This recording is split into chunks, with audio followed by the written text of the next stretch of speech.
Eu quero que você preste bastante atenção. E, naquele dia, sendo já tarde, disse-lhes: passemos para outra margem. E eles, deixando a multidão, o levaram consigo, assim como estava, no barco, e havia também com ele outros barquinhos. E levantou-se grande temporal de vento, e subiam as ondas por cima do barco, de maneira que já se enchia de água. E ele estava na popa dormindo sobre uma almofada, e despertaram-no, dizendo-lhe: Mestre, não te importa que pereçamos? E ele, despertando, repreendeu o vento e disse ao mar: Cala-te, aquieta-te. E o vento se aquietou, e houve grande bonança. E disse-lhes: Por que sois tão tímidos? Ainda não tendes fé? E sentiram um grande temor e diziam uns aos outros: Mas quem é este que até o vento e o mar lhe obedecem? E chegaram à outra margem do mar, à província dos Gadarenos. E, saindo ele do barco, lhe saiu logo ao seu encontro, dos sepulcros, um homem com espírito imundo, o qual tinha sua morada nos sepulcros, e nem ainda com cadeias o podia alguém prender. Porque, tendo sido muitas vezes preso com grilhões e cadeias, as cadeias foram por ele feitas em pedaços, e os grilhões, em migalhas, e ninguém o podia amansar, e andava sempre, de dia e de noite, clamando pelos montes e pelos sepulcros e ferindo-se com pedras. E, quando viu Jesus ao longe, correu e adorou-o. E, clamando com grande voz, disse: Que tenho eu contigo, Jesus, Filho do Deus Altíssimo? Conjuro-te por Deus que não me atormentes. Porque ele dizia: Sai deste homem, espírito imundo. Eu quero dar como tema esta mensagem: Por que Deus me escolheu? Qual é o tema? Por que Deus me escolheu? Você já se perguntou? Por que Deus me escolheu? Lázaro Ramos canta numa das suas canções, saudoso Lázaro Ramos: Por que eu, Senhor? Por que o Senhor escolheu exatamente eu? Aí ele mesmo responde como Deus dando a resposta: Porque eu escolho as coisas loucas deste mundo para confundir as sábias. Eu escolho aqueles que não são para confundir os que são.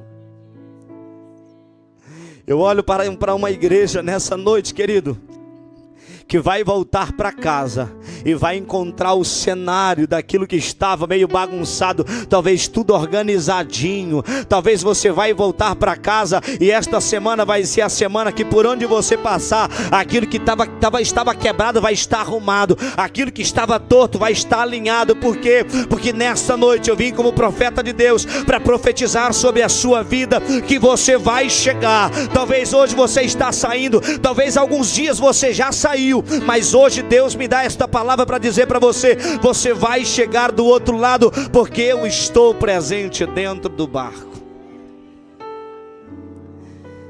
Eu quero nessa noite, querido, que você entenda algo interessante dentro dessa palavra. Por quê?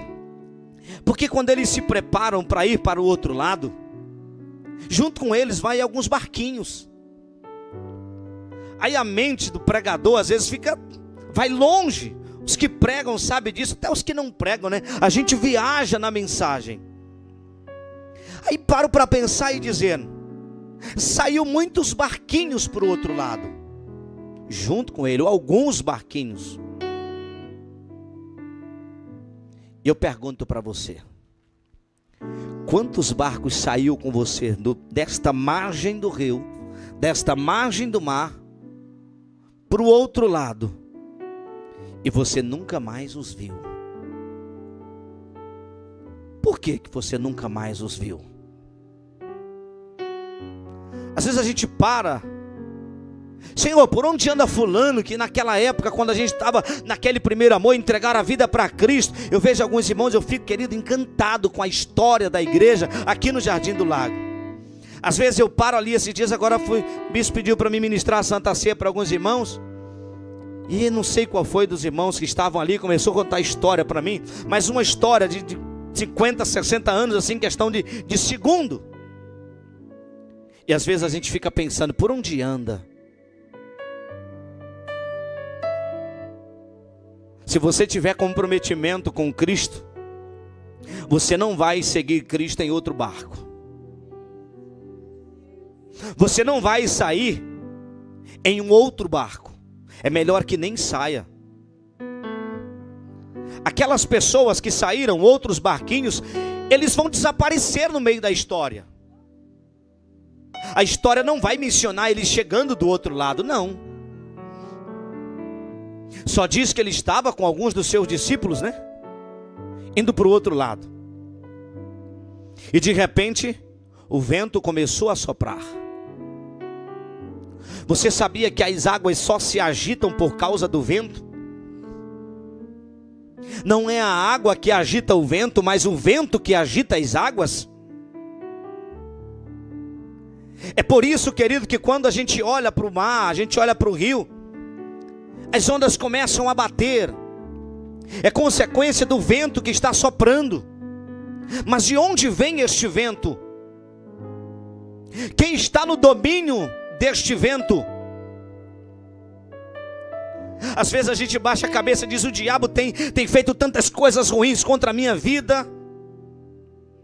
E às vezes é só Deus dizendo: eu estou soprando aqui para você entender que eu estou aqui, porque faz alguns dias que eu não te vejo mais com a cara enfiada na minha palavra, estudando, meditando, alimentando, fortalecendo a sua vida, a sua fé. Talvez, querido, o vento que está soprando não é um vento das trevas, é um vento do céu que está soprando nas águas e batendo no teu barco e dizendo: eu quero você de volta na oração, eu quero você de volta na igreja, eu quero você para te salvar. Eu vou jogar água que vai parecer que o barco vai naufragar, mas não vai. Este vento é só para te despertar, este vento é só para te chamar a atenção, que eu estou aqui e você nem está me vendo.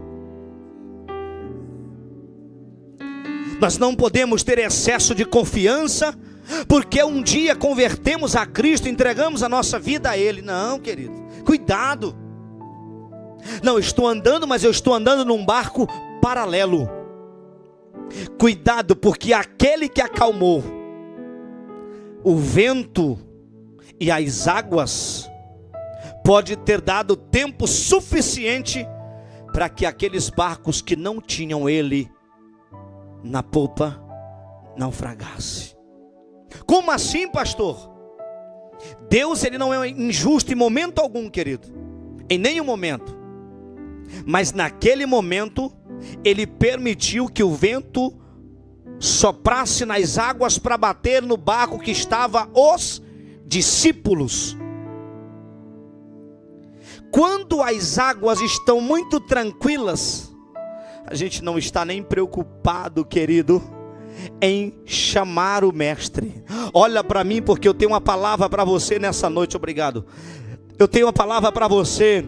Quando as águas estão muito tranquilas, já esteja de joelho de antemão, clamando e dizendo: Senhor, está tranquila, mas eu sei que a qualquer momento o vento pode soprar e as ondas bater. Não espere o vento soprar nas águas para que as águas batam no teu barco. Não, querido, o Senhor só estava dizendo: se estivesse bonança, vocês não iriam me chamar. Se estivesse tudo bem, vocês não iriam orar, jejuar. Quer ver crente, querido, que não ora, que não jejua, que não faz nada, se acometido de uma enfermidade?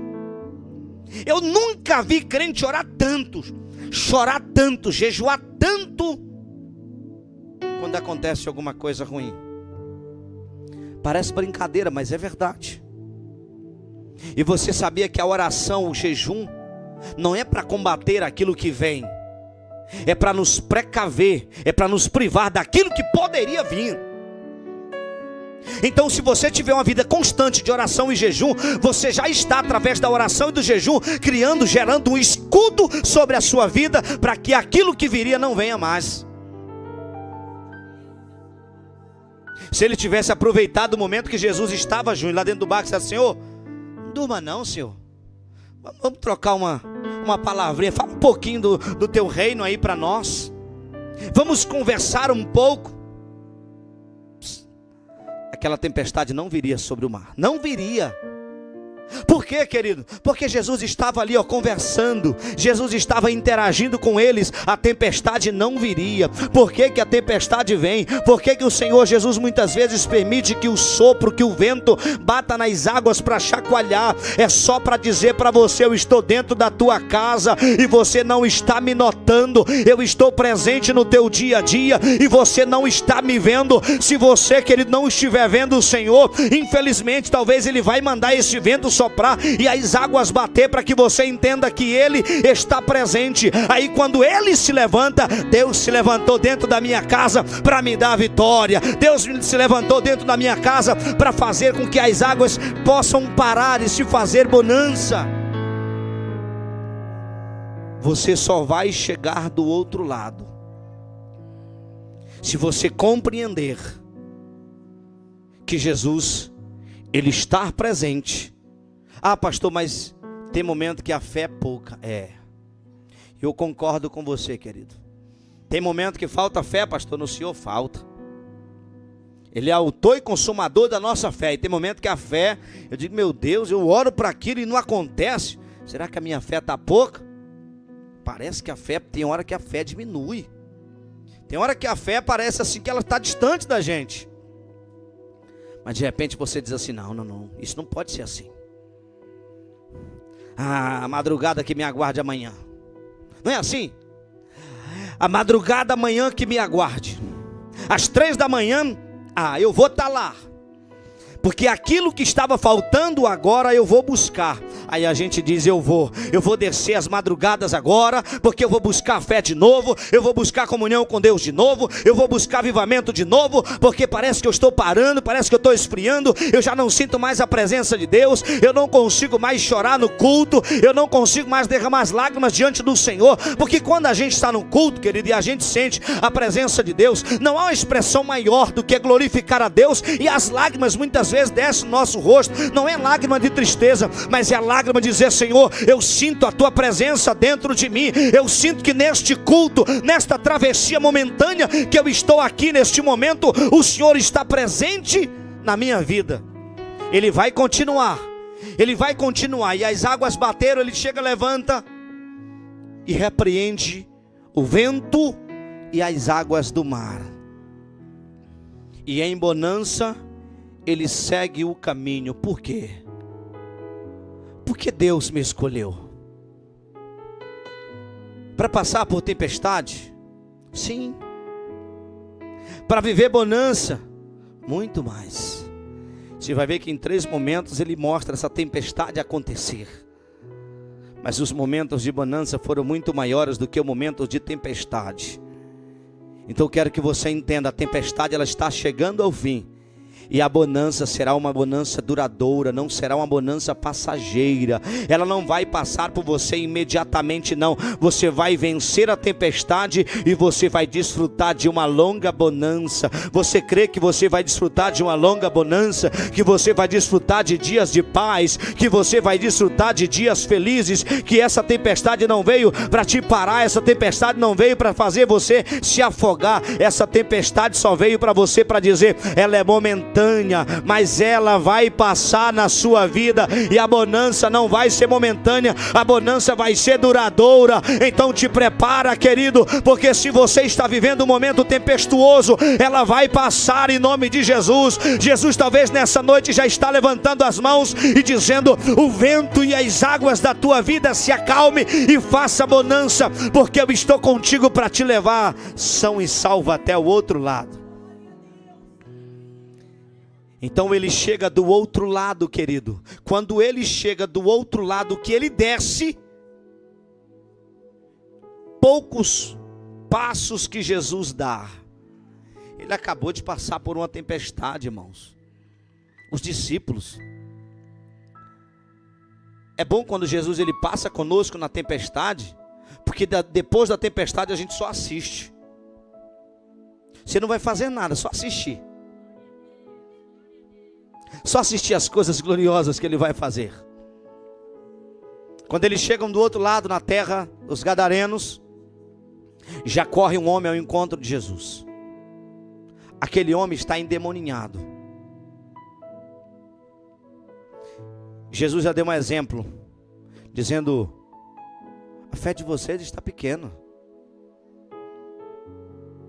Senhor, eu só te chamei porque estou com pouca fé. Será que algum deles disse isso para Jesus? Eu só te chamei porque a fé foi pouca. Eu só te chamei porque eu sou tão pequeno. Eu só te chamei porque eu sou tão frágil. Eu te chamei porque eu senti medo de morrer. Não é pecado sentir medo da morte, não. De morrer, né? Não da morte, mas de morrer. Eles sentiram medo, por quê? Porque em meio à tribulação, eles acharam que ia naufragar. Mas pastor, mesmo Jesus estando no barco, eles estavam com medo? Você acha que o desespero deles chamar Jesus foi o quê? Eles eram pescadores. Eram homens que sabiam nadar. Mas eles sabiam que eles eram tão pequenos para o tamanho das ondas que estavam batendo no barco. Então você precisa entender: eu sei nadar, eu sou bom nisso, eu sei como sair. Talvez você saiba, mas se você não chamar Jesus para acalmar, talvez essa tempestade seja a razão da morte. Talvez seria a morte dos discípulos. Deixa naufragar aí. Vai morrer e não vai chamar Jesus? Eu me lembro de um rapaz que a gente foi orar por ele lá em Manaus. Ele teve uma doença lá e a gente orou por ele. Mas no momento da oração foi feito um apelo. Ele já estava, nós não sabíamos, mas depois entendemos que ele já estava com os dias contados. E a gente perguntou para ele: você quer aceitar Jesus como Salvador da sua vida? Nós não sabemos, filho, se o que te espera é a vida ou a morte. Mas a Bíblia diz que aquele que crê em mim, ainda que morra, viverá. E ele disse: não quero. Jovem de 17, 18 anos. Ele disse: não quero aceitar Jesus. Dentro do meu coração, querido, eu confesso para você, eu não via mais vida naquele garoto, mas a morte. Eu falei, depois que eu saí de lá, eu contei para eles. Eu disse: eu não vi mais vida aqui. Eu vi a morte. Talvez ele estava no momento da tempestade, não era? Não era o momento, Marcos, de dizer assim: Jesus, eu estou doente. Jesus, eu sou tão fraco. Jesus, eu sou tão pequeno. Eu sou tão insignificante. Jesus, talvez a morte está batendo na minha porta, me chamando. Mas por favor, vem socorrer a minha alma. O mais importante naquele momento não era salvar o corpo, querido. Porque o corpo vai ser sepultado e vai se acabar. Mas a alma é eterna. Então ele deveria ter chamado Jesus naquele momento difícil. Mas não. Ele preferiu. Ele estava no barco por quê? Porque ele estava caminhando com a gente. Ele estava participando dos cultos com a gente. Nós éramos discípulos. Estávamos levando um ali. Levando e trazendo para a igreja, para o templo. Ele estava indo e voltando. Estava atravessando talvez aquele mar. Mas não pediu socorro ao Senhor. E poucos dias depois dessa oração que a gente fez, que ele não quis confessar Cristo, nós soubemos que ele tinha morrido. Então às vezes a única coisa que a gente precisa fazer é: eu estou com medo, eu sou pequeno, eu preciso do Senhor, eu quero chegar do outro lado. E para chegar do outro lado eu preciso que o Senhor acalme a tempestade e faça a bonança. Quantos de nós passamos por essa tempestade, mas nós falamos para Ele que éramos pequenos, nós falamos para Ele que precisávamos do socorro, porque Ele é o nosso socorro bem presente. E talvez naquele momento Ele acalmou o vento e o mar e te conduziu até o outro lado. E quando chegou do outro lado, Jesus vai continuar fazendo excelentes obras aos nossos olhos. Por quê? Porque Deus me escolheu com um propósito, porém para um propósito. Então qual é o propósito de Deus na minha vida? Eu posso olhar para a vida daqueles discípulos e dizer: o propósito de Deus para as vossas vidas foi aprender com Cristo, andar com Ele, e depois que Jesus partiu, continuarem caminhando com Cristo, já não mais Cristo em corpo presente no meio deles, mas fazendo as obras que Cristo estava fazendo quando estava com eles aqui na terra. Então eles chegam do outro lado, aquele homem corre em direção a eles, e ele se curva diante de Jesus para o adorar. Ele diz: Jesus, Filho de Deus, o que temos nós contigo? Vieste nos atormentar antes do tempo? Jesus, naquele momento, querido, os discípulos talvez ao redor dele, Jesus olha e disse: uma das razões pelas quais eu estou mostrando para vocês o outro lado depois da tempestade, é para que vocês vejam que no momento da tempestade eu estive presente, mas tem alguém aqui que eu preciso transformar e mudar a história dele também, como mudei a história de vocês. Jesus chega naquele momento diante do endemoniado de Gadara. Ele sente no coração dele o amor por aquela alma. E a Bíblia diz que ele vivia dentro dos sepulcros. Ele vivia onde? No lugar dos mortos. E Deus me deu um ponto especial para falar nessa noite sobre o lugar dos mortos. Pouca meditação ali no final desta tarde.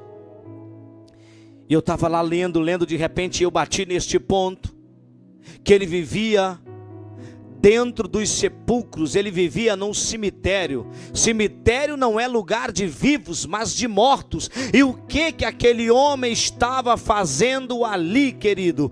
Quem não tem Cristo em sua vida, ele está desprovido, querido, de viver literalmente no meio daqueles que são iluminados pela luz da glória de Deus. Só que o caso daquele ali era diferente. Ele estava vivendo no meio dos sepulcros, aonde tinha ausência de vida. Só era para viver ali quem estava morto. Aí Deus me deu o seguinte ponto: Deus quer me tirar do lugar dos mortos, mesmo estando vivo no corpo, morto no espírito, vivendo dentro de sepulcros espirituais. Porque naquele, segundo alguns historiadores, não era só o endemoniado de Gadara que vivia ali. Alguns historiadores contam que tinha outras pessoas cotadas como loucas naquele lugar. Aí eu pensei algo comigo: quem vive no lugar dos mortos só pode estar louco, literalmente. Porque quem tem a sã consciência não vai querer viver no lugar como esse. Mas o Senhor Jesus, ele chega ali. Nós não sabemos aonde estava a família do endemoniado gadareno. Nós sabemos que a família tinha lutado para libertar ele daqueles sepulcros, mas manter ele acorrentado.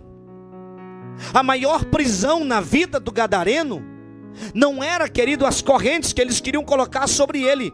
Porque as correntes que tentaram colocar sobre ele, ele quebrava, porque ele estava possuído por demônios. Mas a maior prisão na vida do endemoniado gadareno eram os demônios que o mantinham longe, querido. Eram os demônios que os mantinham dentro dos sepulcros. E tem muita gente nos nossos dias que não consegue mais viver, não consegue mais sair do meio dos sepulcros. Está no meio de sepulcros caiados, está no meio de pessoas que você está vendo a morte na face, está vivendo no meio de um ambiente onde a morte impera, está vivendo dentro dos sepulcros e não enxerga mais a luz, mas parece que está tudo bem. Mas quando Cristo chega, a Bíblia diz que não precisou ninguém levar ele até lá. Então olhe para cá e levante a sua mão. A Bíblia diz que o Senhor chegando, aquele endemoniado foi ao encontro de Jesus, não conduzido por vontade própria, mas os demônios que já sentiam, queriam sair da vida dele, correram até Jesus. Eu quero declarar que aqueles que estavam mantendo alguém da tua família, eles já estão preparados, porque Jesus, ele está chegando. Ele te levou para o outro lado para que você visse a transformação dos teus. Existe um Deus todo-poderoso indo até aquele, querido, que está aprisionado, para arrancá-lo do mundo dos mortos e dar a ele o privilégio da vida novamente. Se você crê, dê um glória a Deus. O socorro está chegando.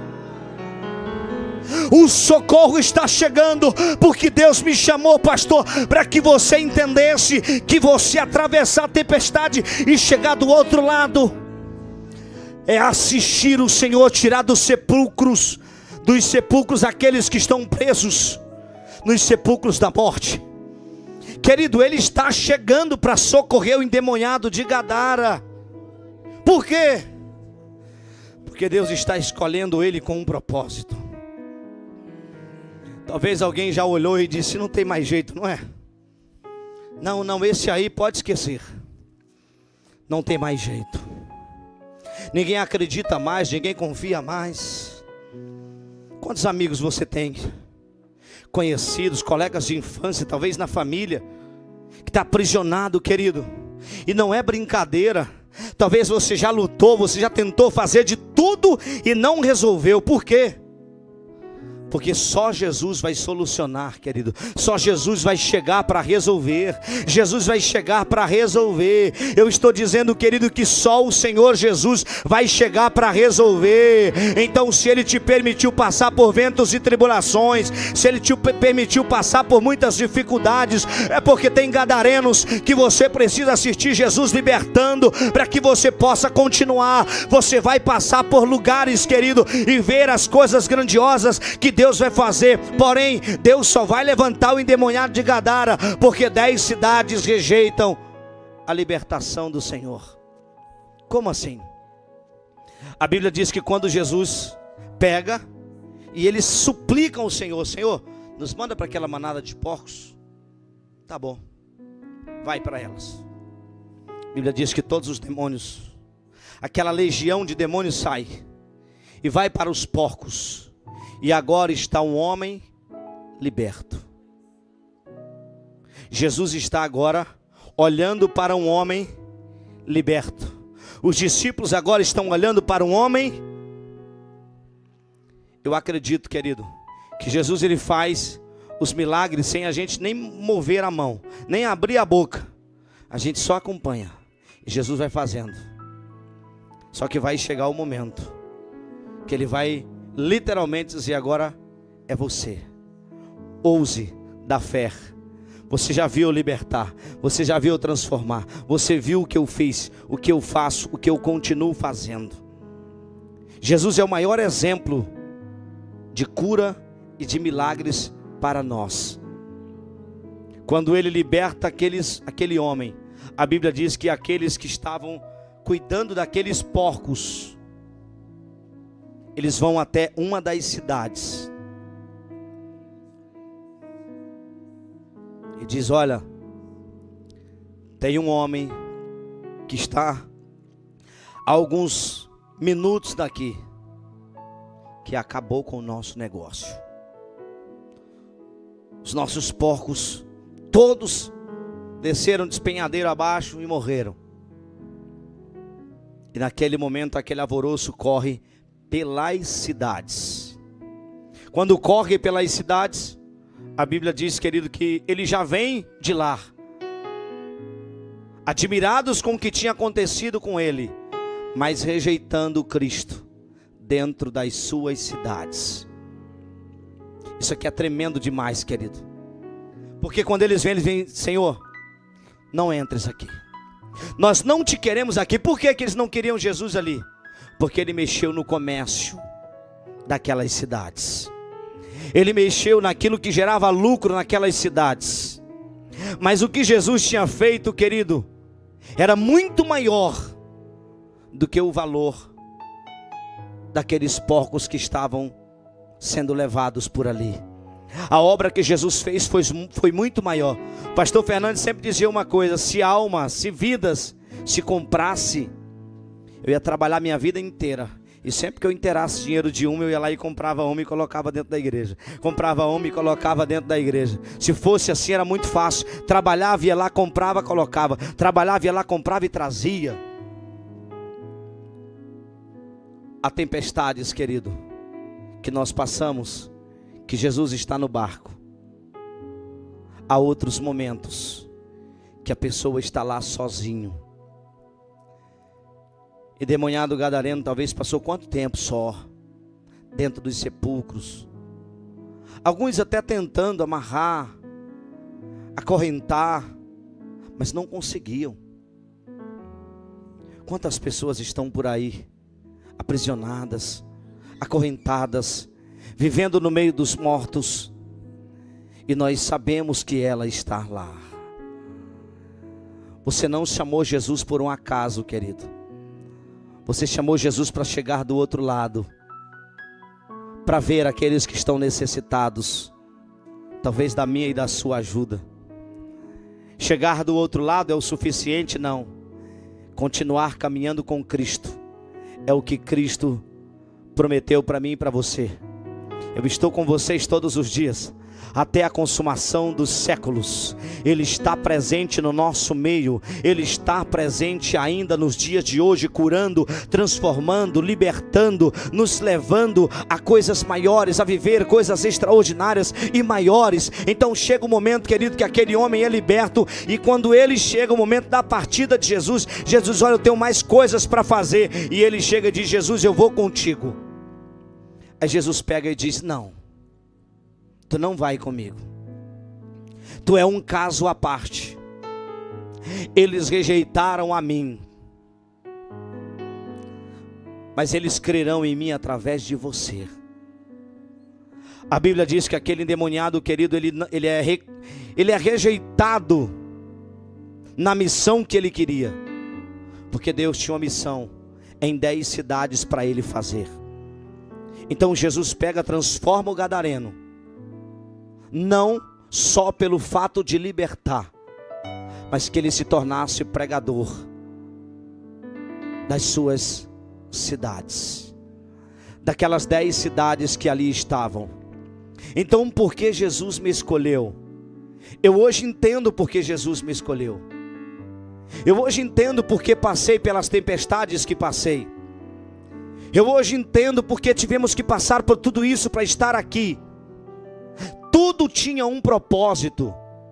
E qual era o propósito, pastor?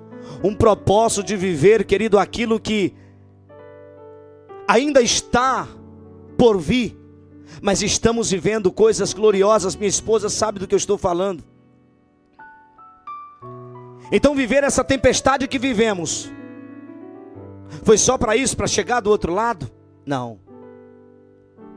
Nós já vimos alguns endemoniados gadarenos saindo dos sepulcros, sendo arrancado do meio dos mortos, e agora estão vivos. É Jesus dizendo assim para o endemoniado gadareno, não mais o endemoniado gadareno, mas o liberto de Gadara, porque agora ele tinha sido liberto dos demônios que o aprisionavam. Eu vou continuar levando aqueles que atravessaram a tempestade comigo, mas a missão que eu tenho para você é para que você pregue para as 10 cidades que você conhece muito bem. Eles sabem como você vivia, querido, eles sabem o jeito que você vivia, ele sabe quem você era, ele sabe o tipo de pessoa que você era antes de conhecer a Cristo. Então agora Deus está, querido, entregando nas minhas mãos e nas tuas mãos a missão de pregar para aqueles que nenhum outro vai poder pregar. A missão é minha e é sua. As 10 cidades que Deus deu para ele, ninguém mais poderia fazer. Nós não sabemos quantas pessoas converteram naquele lugar, mas uma coisa